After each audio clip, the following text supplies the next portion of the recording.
Hello, my dear YouTube friends, and welcome to another installment of my fairy tale readings. I will read you a Hans Christian Andersen fairy tale today, and it is a rather long one. So grab your diamond painting, your knitting, your crochet, or, take a walk, something clean while I read you this fairy tale. It is called Lisbeth.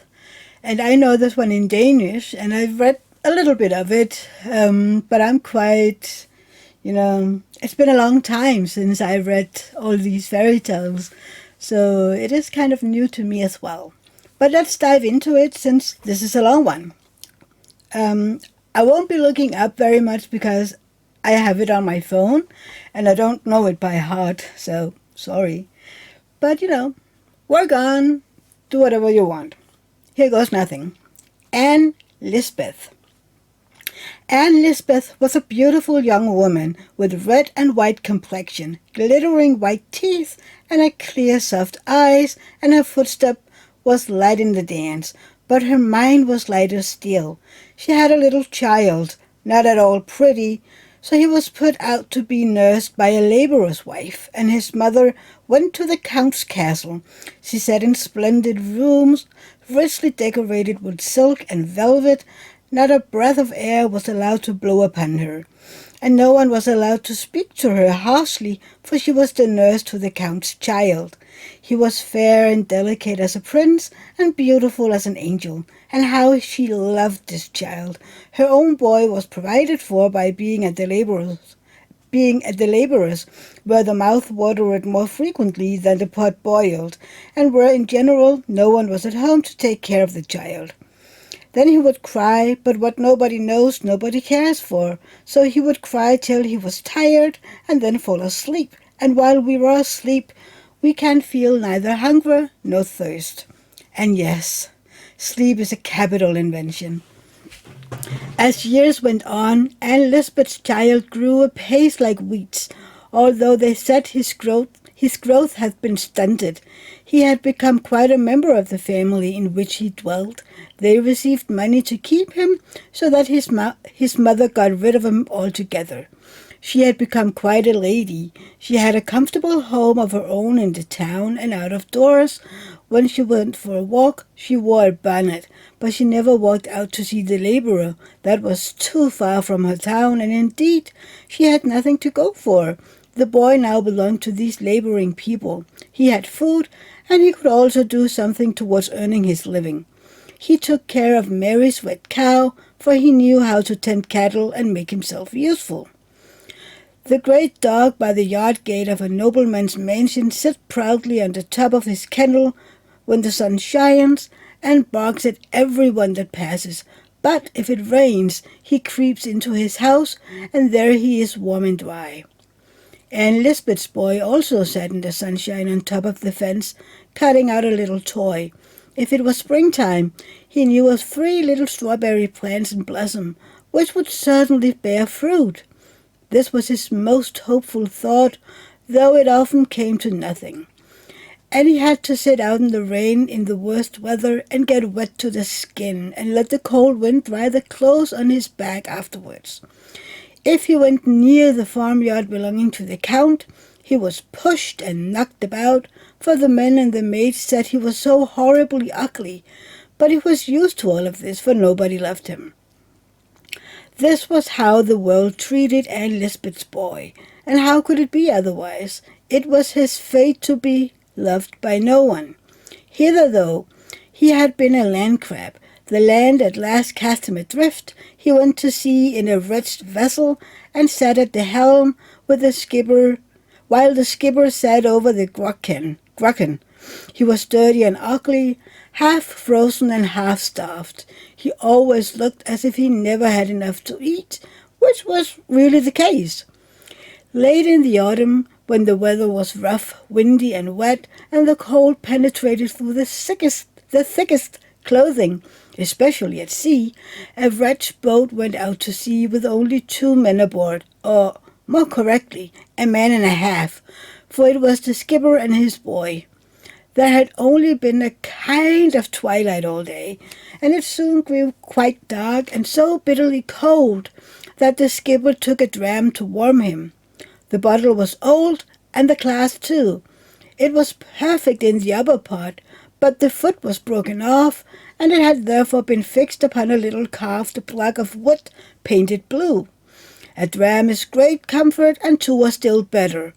Better still, thought the skipper, while the boy sat at the helm, which he held fast in his hard-seamed hands. He was ugly, and his hair was matted, and he looked crippled and stunted.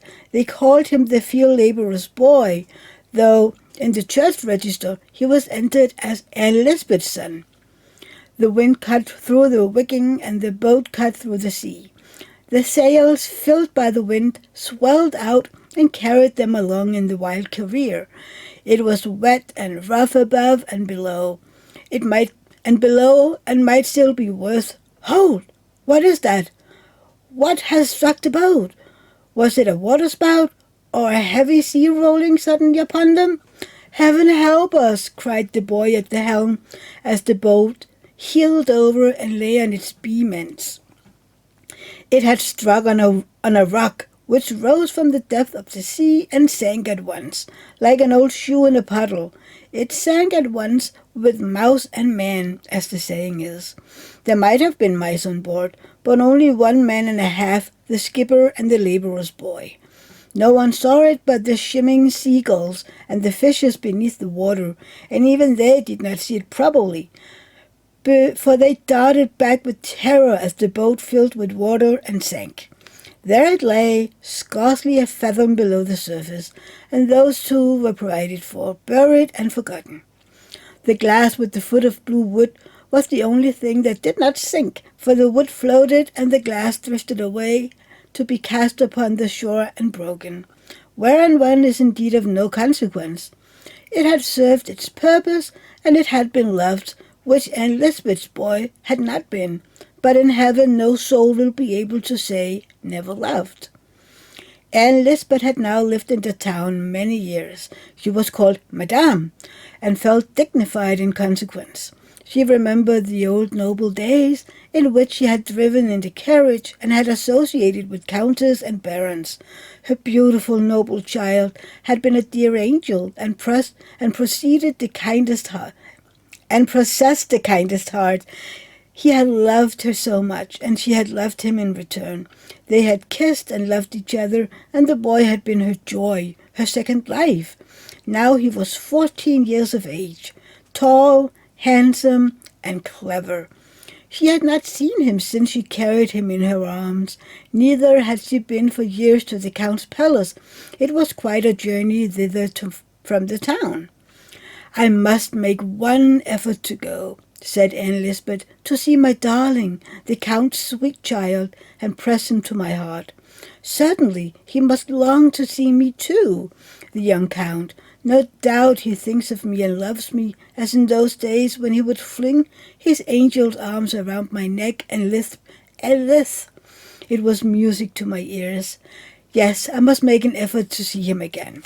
She drove across the country in a gracious cart, and got out and continued her journey on foot, and thus reached the Count's castle. It was as great and magnificent as it has always been, and the garden looked the same as ever. All the servants were strangers to her. Not one of them knew Anne Lisbeth, nor of what consequence she had once been there. But she felt sure the Countess would soon let them know it, and her darling boy too. How she longed to see him. Now that Anne Lisbeth was at her journey's end, she kept waiting a long time, and for those who wait, time passes slowly. But before the great people went into dinner, she was called in and spoken to very graciously. She was to go in again after dinner, and then she would see her sweet boy once more. How tall and slender and thin he had grown, but the eyes and the sweet angel mouth were still beautiful. He looked at her, but he did not speak. He certainly did not know who she was. He turned around and was going away, but she seized his hand and pressed it to her lips. Well, Well, he said, and with that he walked out of the room. He who filled her every thought, he whom she loved best, and who was her whole earthly pride. And Lisbeth went forth from the castle into the public road, feeling mournful and sad. He who she had nursed day and night, and even now carried about in her dreams, had been cold and strange, and had not a word or thought respecting her. A great black raven darted down in front of her on the high road and croaked dismally. "Ah," she said, "what bird of ill omen art thou?" Presently she passed the labourer's hut, his wife stood at the door, and the two women spoke to each other. "You look well," said the woman. "You're fat and plump, you're well off." "Oh, yes," answered Lisbeth. "The boat went down with them," continued the woman. "Hans, the skipper, and the boy were both drowned, so there's an end of them. I always thought the boy would be able to help me with a few dollars. He never cost you any more." "He'll never cost you anything more, Aunt Lisbeth." "So they were drowned," repeated Aunt Lisbeth, but she said no more, and the subject was dropped. She felt very low-spirited, because her count child had shown no inclination to speak to her who loved him so well, and who had travelled so far to see him. The journey had cost money too, and she had derived no great pleasure from it. Still, she said no word of all this. She could not relieve her heart by telling the labourer's wife, lest the latter would think she did not enjoy her firmer position at the castle. Then the raven flew over her, screaming again as he flew. "The black wretch," said Aunt Lisbeth. "He will end by frightening me today."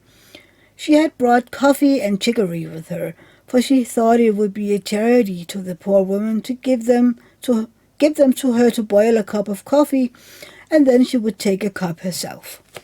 The woman prepared the coffee, and in the meantime Aunt Lisbeth seated her in a chair and fell asleep. Then she dreamed of something which she had never dreamed before. Singularly enough, she dreamt of her own child, who had wept and hungered in her labourer's hut, and had been knocked about in heat and in cold, and who was now lying in the depth of the sea, in a spot only known by God. She fancied she was still sitting in the hut, where the woman was busy preparing the coffee, for she could smell the coffee berries roasting. But suddenly it seemed to her that there stood on the threshold a beautiful young form, as beautiful as the Count's child, and this apparition said to her, "The world is passing away. Hold fast to me, for you are my mother after all. You have an angel in heaven, hold me fast." And the child angel stretched out his hand and seized her. Then there was a terrible crash, as of a world crumbling to pieces, and the angel child was rising from the earth and holding her by the sleeve so tightly that she felt herself lifting from the ground. But, on the other hand, something heavy hung to her feet and dragged her down, and it seemed as if hundreds of women were clinging to her and crying, "If thou art to be saved, we must be saved too. Hold fast, hold fast." And then they all hung on her, but there were too many, and as they clung the sleeve was torn, and Aunt Lisbeth fell down in horror and awoke. Indeed, she was on the point of falling over in reality with the chair on which she sat. But she was so startled and alarmed that she could not remember what she had dreamed, only that it was something very dreadful. They drank their coffee and had a chat together, and then Aunt Lisbeth went away towards the little town where she was to meet the carrier who was to drive her back to her own home. But when she came to him, she found out that he would not be ready to start till the evening of the next day. Then she began to think of the expense and what the distance would be to walk. She remembered that the route by seashore was 2 miles shorter than by the high road, and as the weather was clear and there would be moonlight, she determined to make her way on foot and to start at once, that she might reach home the next day. Sorry. The sun had set, and the evening bells sounded through the air from the tower of the village church. But to her it was not the bells, but the cry of the frogs in the marshes. Then they ceased, and all around became still. Not a bird could be heard. They were all at rest. Even the owl had not left their hiding place. Deep silence reigned on the margin of the wood by the seashore.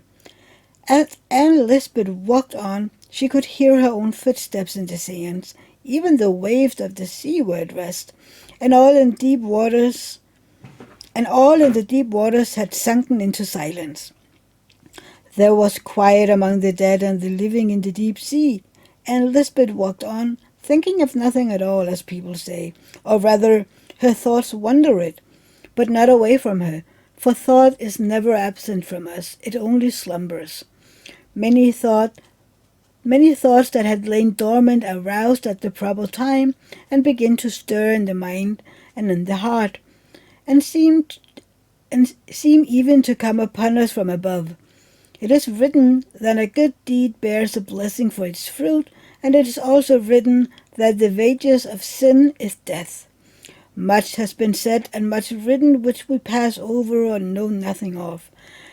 A light arises within us, and then forgotten things makes themselves remembered, and thus was it with Anne Lisbeth. The germ of every vice and every virtue lies in our heart, in yours and in mine. They lie like little grains of seed till a ray of sunshine or the touch of an evil hand. Or you turn the corner to the right or to the left, and the decision is made. The little seed is stirred, it swells and shoots up, and pours its sap into your blood, directing your course either for good or evil. Troublesome thoughts often exist in the mind, fermenting there, which are not realized by us are while the senses are as it were slumbering.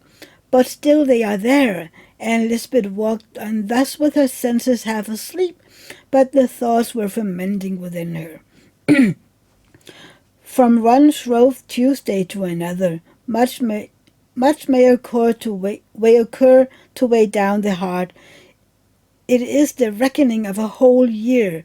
Much may be forgotten. Sins against heaven in word and thought. Sins against our neighbor and against our own conscience.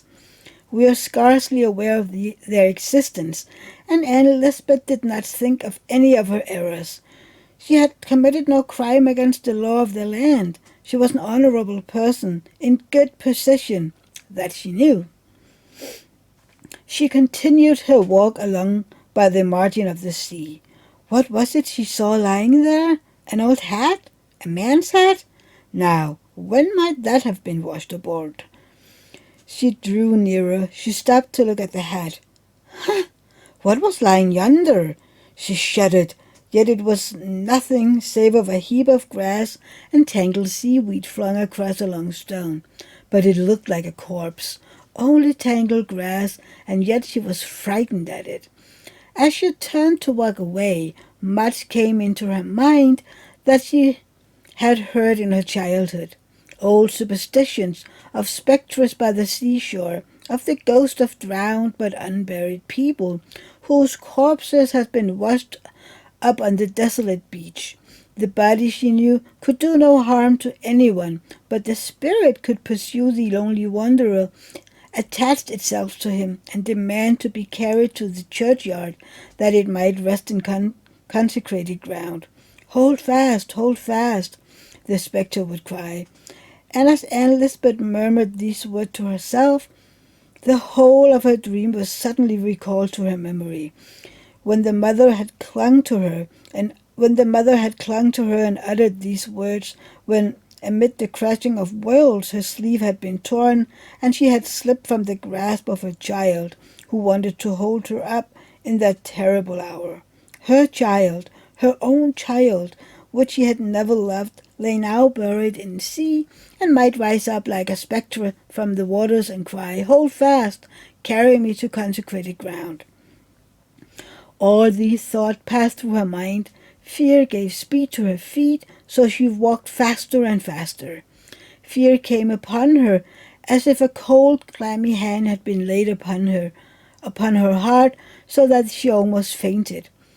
As she looked across the sea, all that grew darker, a heavy mist came rolling onward and clung to bush and tree, distorting them into fantastic shapes. She turned and glanced at the moon, which had risen behind her. It looked like a pale, rayless surface, and a deadly weight seemed to hang upon her limbs. Hold, thought she, and then she turned around a second time to look at the moon. A white face appeared quite close to her, with a mist hanging like a garment from its shoulders. Stop! Carry me to consecrated earth, sounded in her ears, a strange hollow tone. The sound did not come from frogs or ravens. She saw no sign of such creatures. A grave! Dig me a grave! Was repeated quite loud. Yes, it was indeed the spectre of a child.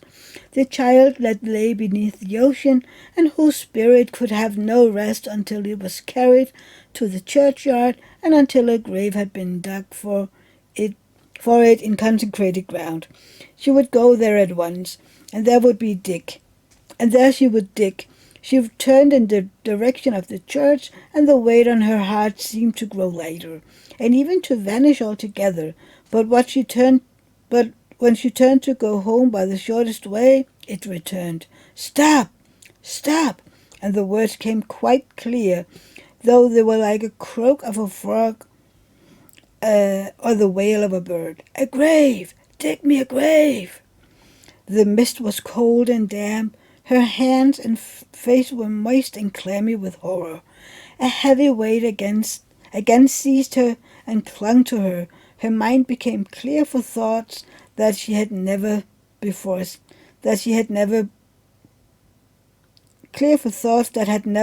been there. Sorry. In these northern regions, a beechwood often buds in a single night, and appears in the morning sunlight in its full glory of youthful green. So, in a single instant, can the consciousness of a sin that has been committed in thoughts, words, and actions of our past life be unfolded to us. When once the conscience is awakened, it springs up in the heart spontaneously, and God awakens the conscience when we least expect it. Then we can find no excuse for ourselves. The deed is there and bears witness against us. The thoughts seem to overcome words and to sound far into the world. We are horrified at the thought of what we have carried within us, and at the consciousness that we have not overcome the evil which has its origin in thoughtlessness and pride. The heart conceals within itself the vices as well as the virtues, and they grow in the shallowest ground. And Lisbeth now experienced in thoughts what we have clothed in words. She was overpowered by them, and sank down and crept along for some distance on the ground. A grave! Dig me a grave! Sounded again in her ears, and she would have gladly buried herself in the grave. She could have found forgetfulness of her action. It was the first hour of her awakening, full of anguish and horror. Superstition made her alternately shudder with cold or burn with the heat of fever. Many things of which she had feared even to speak came into her mind. Silently, as the cloud shadows in the moonshine, a spectral apparition flitted by her. She had heard of it before. Close by her galloped 4 snorting steeds, with fire flashing from their eyes and nostrils. They dragged a burning coach, and within it sat the wicked lord of the manor, who had ruled there 100 years before. The legend says that every night at 12 o'clock he drove into his castle yard and out again. He was not as pale as a dead man, but black as coal. He nodded and pointed to Aunt Lisbeth, crying out, "Hold fast! Hold fast! And then you may ride again in the nobleman's carriage and forget your child." She gathered herself up and hastened to the churchyard, but black crosses and black ravens danced before her eyes, and she could not distinguish one from another. The raven croaked as the raven had done which she saw in the daytime, but now she understood what they said. I am the raven, mother. I am the raven, mother. Each raven croaked, and Aunt Lisbeth felt the name also applied to her, and she fancied she would be transformed into a blackbird and have to cry as they cried, if she did not dig the grave. And she threw herself upon the earth, and with her hand she dug a grave in the hard ground, so that the blood ran from her fingers. A grave! Dig me a grave! Still sounded in her ears. She was fearful that the cock might crow and the first red streak appear in the east before she had finished her work. And then she would be lost, and then the cock crowed, and the day dawned in the east, and the grave was only half dug. An icy hand passed over her head and face, and down toward her heart. Only half a grave, a voice wailed, and fled away. Yes, it fled away over the sea, and it was the ocean spectre, and exhausted and overpowered, Anne Lisbeth sunk to the ground, her senses left her. It was a bright day when she came to herself, and two men were raising her up, but she was not lying in the churchyard, but on the seashore, where she had dug a deep hole in the sand, and cut her hand with a piece of broken glass, whose sharp stern was stuck in a little block of painted wood. Aunt Lisbeth was in a fever. Conscience had roused the memories of superstitions, and had so acted upon her mind that she fancied she had only half a soul, and that her child had taken the other half into the sea. Never would she be able to cling to the mercy of heaven till she had recovered her other half, which was now held fast in deep water. Anne Lisbeth returned to her home, but she was no longer the woman she had been. Her thoughts were like a confused, tangled skein. Only one thread, only one thought was clear to her, namely, that she must carry the spectre of the seashore to the churchyard, and dig a grave for him there, that by so doing she might win back her soul. Many a night she was missed from her home, and was always found on the seashore, waiting for the spectre. In this way a whole year passed, and then one night she vanished again, and was not to be found. The whole of the next day was spent in a useless search after her. Towards evening, when the clerk entered the church, the toll to whisper bell, he saw by the altar Anne Lisbeth, who had spent the whole day there. Her powers of body were almost exhausted, but her eyes flashed brightly, and on her cheeks was a rosy flush. The last ray of the setting sun shone upon her, and gleamed over the altar upon the shining clasp of the Bible, which lay open at the words of the prophet Joel. Rend your heart and not your garments, and turn unto the Lord. That was just a chance, people said. But do things happen by chance? In the face of Anne Lisbeth, lightened up by the evening sun, could be seen peace and rest. She said she was happy now, for she had conquered.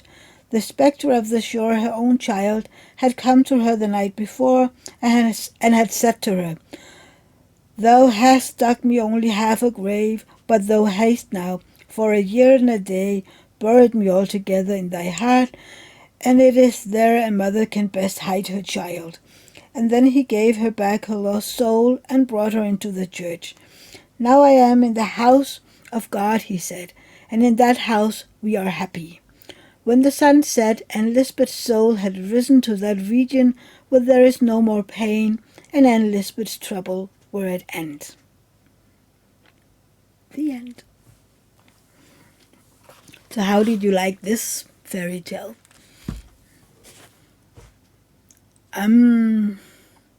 Like most of his stories, there are, a reason for it, He wants to teach us life lessons, And I like to to sit a little bit after reading these fairy tales to think about what he might have wanted, his readers to learn from these stories. And sorry. And I would wish that you would do the same. What can you learn from this story? And can we maybe change something in our lives? Think about how we treat other people. How do we want to be treated ourselves? Can we change something? Actually, and see, there is it again. Was it a chance that this was the story I was to read this week? I mean, I just opened the book and took the next story that was to be read. So this wasn't a planned story. But this applies to what's going on in our life right now, really. And maybe something like this is happening in your life. Not that you have given away your child and taken care of another one, but maybe you treat people bad that you should treat good, and treat some people good that you shouldn't. We should, take a good look at our heart and our actions, I think. That is what Hans Christian Andersen would want us to learn from this story. So, yeah. I think this is it. So before you leave, would you please give me a thumbs up down below? And if you're new to my channel, please consider subscribing. There will be a new fairy tale every Saturday. Well, most Saturdays at least. And please give me a comment down below how you like this story. And yeah, just tell me how you liked it. And if you have any thoughts about, the morale of this story. That was the word that I missed before. The morale of the story. Let me know. And I'll see you in my next video. Or maybe you wanted to join my live tomorrow at 7 p.m. European time and 1 p.m. Eastern Standard Time. So yeah, see you. Bye.